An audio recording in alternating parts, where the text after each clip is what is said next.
Hi guys, for today's vlog, ako nga pala si Judy and Miss Biray at magtuturo po tayo ng batang makulit na si Cedric Chase. So yun guys, inaayos ko na po yung papers na gagamitin po natin para tuturuan si Cedric Chase ng magbasa at magsulat ng pangalan niya. Yan po guys, sinayos ko na po yung mga papeles na ituturo ko po kay Cedric Chase. Siyempre, tuturuan ko din po siya ng pangalan. Diyan na point, natawa po ako dyan sa kasama ko kasi po pinapatawa niya po ako. Yan, nagsisimula na po kami magsulat ni Cedric Chase. Tinuturuan ko po kung paano siya magsulat ng pangalan. Yan.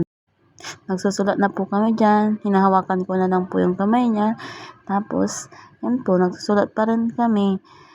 Malapit na po matapos. Yan lang naman po. Maraming salamat po.